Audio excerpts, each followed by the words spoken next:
আমি মোর্শেদুল ইসলাম সনেট। আমি আপনাদের আজকে একটা নতুন জিনিস দেখাবো, যেটা হচ্ছে মোবাইলের মাধ্যমে সেচ পাম্প বন্ধ এবং চালু। জিনিসটা ইদানিং আমি নতুন আবিষ্কার করছি, যেটা সেচ পাম্পে ব্যবহার করলে একজন সেচ পাম্পের মালিক যত দূর থেকে খুশি তার মোবাইলের মাধ্যমে তার সেচ পাম্পটা বন্ধ এবং চালু করতে পারবে। এবং প্রতিবার বন্ধ বা চালু করতে কোনো চার্জ হয় না, শুধু যন্ত্রাংশ তৈরিতে 700 টাকার মতো লাগে। তো এটা একজন সেচ পাম্প মালিকের জন্য খুবই সুবিধার ব্যাপার। তো আমি কিভাবে বন্ধ এবং চালু করতে হয় সেই জিনিসটা আজকে এখন দেখাবো। তো আমি এখন সেচ পাম্পটি বন্ধ এবং চালু করা দেখাতে যাচ্ছি আপনাদের। এর জন্য আমি একটা মোবাইল সংগ্রহ করছি, যে কোনো মোবাইল হলেই চলে। তো এটা একটা মোটামুটি নরমাল একটা মোবাইল, যে মোবাইলে আমি আমার সেচ পাম্পে যে দুইটা কোড নাম্বার আছে, দুইটা কোড নাম্বার আমি একটা কোড নাম্বারে ফোন দিলে সেচ পাম্পটা চালু হবে এবং অন্য কোড নাম্বারে ফোন দিলে তা বন্ধ হবে। তো আমি কোড নাম্বারগুলো ডায়াল করছি।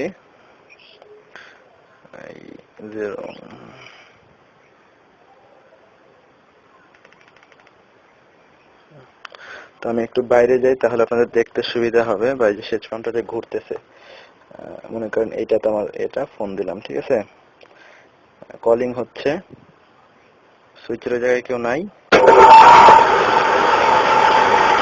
ব্যাস চালু হইলো। এখন আবার একইভাবে আমাদের যে নাম্বারটা আছে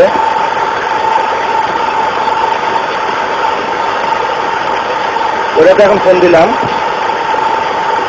এখন বন্ধ হবে। ব্যাস, আবার যদি আমি চালু করতে চাই তখন আবার ওই আগের নাম্বারটাতে ফোন দিলে, আগের কোড নাম্বারটাতে যখন আমি ফোন দেব তখন সাথে সাথে এটা চালু হবে। মনে করেন যে এখন আমি ফোন দিলাম, এখন আবার বন্ধের ক্ষেত্রে ঠিক এই বন্ধের ফোন নাম্বারটাতে যখন আমি ফোন দেবো তখনই ফোন হবে। মনে করেন এই যে এখন আমি ফোন দিলাম, এই যে এখনই বন্ধ হবে, এখনই বন্ধ হবে। আবার যদি আমি চালু করতে চাই, এটা আমার ইচ্ছা, যত দূর থেকে খুশি আমি মোটর এরিয়ার বাইরে গেলাম, বাইরে যে আপনাদের দেখাচ্ছি, ঘরের ভিতর থেকে কেউ, এটা তো আগেই দেখছেন যে এই যে আমার মোবাইল, আবার মনে করেন ফোন দিতেছি, মনে করেন যে ফোন দেওয়ার পরেই সাথে সাথে এই এখন ফোন দিলাম, না ফোন হয় নাই, সরি, আবার ফোন দিতেছি, মনে করেন যে এখন ফোন দিলাম, ঠিক আছে, এখন চালু হবে, এগুলো চালু হবে। আবার আগের নাম্বারটাতে ফোন দিলে এখন বন্ধ হবে, মানে আমি ফোন দিতে ফোন দিলাম, এখনই বন্ধ হবে, একদম একজাক্টলি। এই হইতেছে